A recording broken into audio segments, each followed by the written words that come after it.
Baik, pemirsa, pengembangan kasus BTS 4G dan Bakti Kominfo semakin meluas. Yang terakhir, Kejaksaan Agung menyita uang yang diduga digunakan untuk mengkondisikan hasil audit BPK. Dan hal ini memungkinkan adanya pengembangan kasus BTS 4G Kementerian Kominfo tertuju ke arah BPKRI. Apakah artinya Kejagung akan segera menggeledah BPK? Untuk membahasnya lebih dalam, kita sudah tersambung dengan Direktur Penyidikan Jampitsus Kejagung, Kuntadi.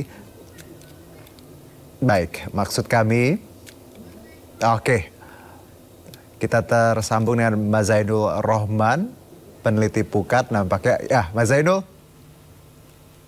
Halo, selamat sore Bang Juno. Iya, Assalamualaikum, apa kabar Mas Zainul? Waalaikumsalam, kabar baik. Tadi sedikit koreksi karena kita tadi juga mengundang Jampitsus namun nampaknya belum bisa hadir. Baik, Mas Zainul, kalau kita lihat indikasi penggunaan uang ini ya, untuk apa? Kalau dari persepsi Anda atau pandangan Anda? Iya, ini memang kita pertama apresiasi Kejaksaan berhasil untuk pulihkan ya 31 miliar dari angka 40 miliar. Nah, yang menjadi pertanyaan Mas Juno, yang 8 miliar lebih, hampir 9 miliar itu sisanya kemana Mas Juno? Baik. Kalau tadi ditanyakan untuk apa saja, nah sepertinya yang 31 ini mungkin belum digunakan ya, tetapi yang lain itu apakah misalnya Mas Juno dialirkan kepada pihak-pihak lain atau dibelanjakan atau disimpan di satu tempat tertentu, ataukah misalnya telah ditransfer ke instrumen-instrumen yang digunakan untuk menyembunyikan uang. Maka kalau itu yang terjadi bisa justru menimbulkan satu tindak pidana baru, yaitu tindak pidana pencucian uang. Baik. Jadi ini memang masih menjadi tugas dari Kejaksaan untuk mengejar hampir 9 miliar sisanya, dan yang akan kita diskusikan lebih lanjut sore ini adalah kira-kira ini uang kemana aja, Bang Juno? Siapa saja juga yang harus didalami oleh Kejaksaan, khususnya dari internal BPKR, Bang Juno. Mas Zainur, kalau kita lihat bagaimana sebenarnya indikasinya ke arah BPK ya, tadi kita lihat bersama. Tapi kalau dari pendapat Anda, apakah memang BPK ini akan segera dicek Kejagung, dalam tanda kutip mungkin akan segera dilacak seperti itu? Ya, menurut saya itu satu hal yang pasti ya, Bang Juno ya. Kenapa? Karena kan untuk mengungkap sebuah perkara, seorang penyidik, penegak hukum itu perlu mengumpulkan alat bukti dengan melakukan pemeriksaan saksi-saksi, melakukan pemeriksaan terhadap barang-barang bukti, melakukan penggeledahan, melakukan penyitaan, dan lain-lain.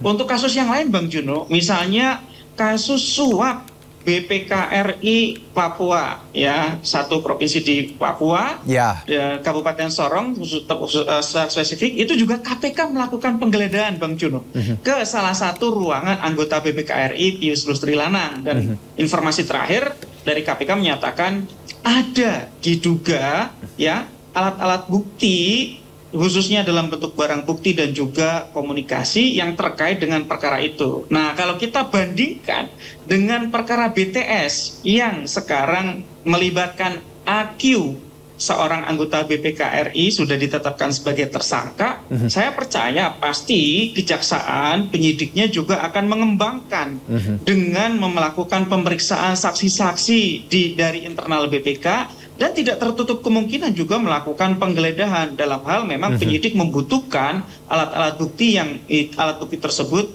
berada di BPKRI, Bang Juno. Oke, jadi memang kalau kita lihat tadi IQ sudah jadi tersangka, jadi ada kemungkinan ya Mas Zainur bahwa ya mungkin akan ada bertambah seperti dari pihak BPK ya Mas Zainur ya? Ya, kalau soal bertambah atau tidak tentu akan bergantung pada pengembangan perkara oleh penyidik ya. Kalau Bang Juno ingat, AQ ini juga hasil pengembangan di dalam proses persidangan. Pertanyaan yang sangat kritis dari majelis hakim. Ya, uangnya itu untuk siapa saja? Disebutkan salah satunya kepada AQ. AQ ini siapa? AQ ternyata adalah seorang anggota BPKRI. Kemudian Kejaksaan Agung menindaklanjuti dengan menersangkakan AQ, dan ternyata sekarang betul gitu ya, sudah berhasil memulihkan 31 miliar dari 40 miliar uang aliran dana dari kasus BTS ini. Nah, kalau tadi pertanyaannya adalah apakah kira-kira akan menjangkau juga insan BPK lainnya? kalau kita kembali perbandingkan Bang Juno dengan perkara Sorong yang sekarang sedang ditangani oleh KPK, hari kemarin ada penggeledahan BPK oleh KPK, itu di kasus Sorong ada beberapa pejabat BPK perwakilan Sorong. Ya, mulai dari kepala perwakilannya, kemudian ada kepala tim auditnya, juga ada pejabat-pejabat lain. Ya, bahkan ini sedang didalami oleh KPK kepada salah satu anggota BPK. Apakah ada keterkaitannya atau tidak, yaitu anggota BPK RI, Pius Lustri Lanang. Nah, itu menunjukkan apa Bang Juno? Menunjukkan bahwa perkara korupsi jarang sekali dilakukan oleh seorang diri. Apalagi perkara korupsi itu terkait dengan suap untuk mempengaruhi, mengubah hasil audit. Ya, kalau ditanya apakah AQ mungkin mengubah hasil auditnya sendiri Bang Juno? Ya, saya pikir itu sesuatu yang mustahil dilakukan sendiri. Yang seperti itu biasanya ya dilakukan oleh beberapa orang, biasanya juga dilakukan oleh apakah koleganya ataukah anak buahnya atau juga mungkin pejabat-pejabat lain. Tetapi itu semua bergantung kepada alat bukti. Tentu karena Ahsanul Qasasi ini, AQ ini adalah hasil nyanyian terdakwa-terdakwa yang lain, kita berharap Bang Juno nantinya AQ ini juga bernyanyi yang merdu agar semua terungkap dengan utuh, komprehensif. Jangan sampai ada yang disisakan pelaku-pelaku ini, Bang Juno. Zainur, kalau kita lihat BPK ini bisa dibilang lahan basah ya. Banyak sekali hal-hal yang pernah terjadi dan ini kembali berulang. Kalau kita teliti lagi, telaah lagi, kalau selain tadi nama, tidak mungkin bekerja sendiri seperti itu ya. Mungkin akan ada nama-nama lain juga yang terlibat di BPK. Selain itu Mas Zainur, adakah kemungkinan-kemungkinan lain yang bisa kita dapat dari nantinya misalnya penyelidikan di BPK itu sendiri? Ya, memang kalau yang Mas Juno tadi tanyakan apakah dari perkara ini bisa berkembang ke perkara yang lain, biasanya itu KPK yang biasanya kembangkan seperti itu ya. Ketika KPK melakukan penyidikan, ternyata KPK mendapatkan bukti dugaan telah terjadinya tindak pidana yang lain di luar perkara yang sedang disidik. Nah, KPK kemudian akan membuka perkara baru, melakukan penyelidikan, penyidikan, dan kemudian menetapkan tersangka dengan alat bukti yang didapatkan itu. Nah, kalau pertanyaan Bang Jono ini menurut saya pertanyaan yang sangat layak untuk ditanyakan kepada Kejaksaan Agung. Apakah dari perkara BTS yang mengalir ke AQ ini kemungkinan juga akan membongkar perkara-perkara lain? Karena ini Bang Juno, khusus untuk AQ ini, nama AQ ini sudah berkali-kali juga muncul di kasus-kasus sebelumnya Bang Juno. Saya sebut misalnya Bang Juno, ini saya bukan menuduh ya, saya mengulang keterangan dari pihak-pihak di dalam satu persidangan. Misalnya ada perkara korupsi bansos, ya itu muncul nama AQ.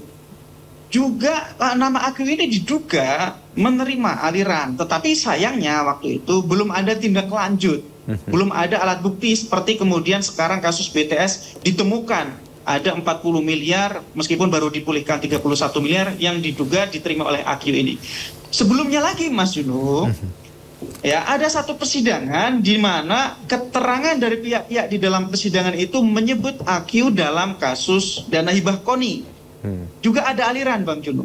Artinya Bang Juno, hanya dari AQ ini saja ada kasus-kasus lain yang harus didalami oleh aparat penegak hukum.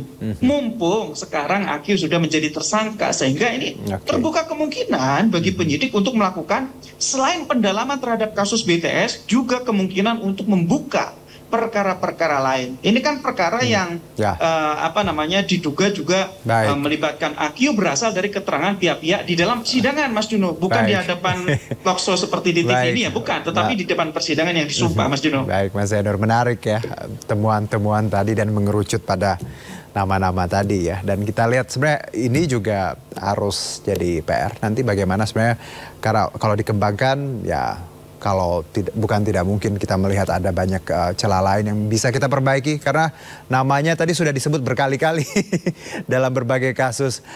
Mas Zainur Rohman, terima kasih atas insight-nya untuk sore ini walaupun singkat ya, kita harapkan nanti penegakan hukum BTS 4G ini bisa terang dan juga seadil-adilnya. Terima kasih peneliti Pukat UGM Zainur Rohman. Terima kasih Bang Juno. Ya, salam sehat. Selamat sore. Selamat sore.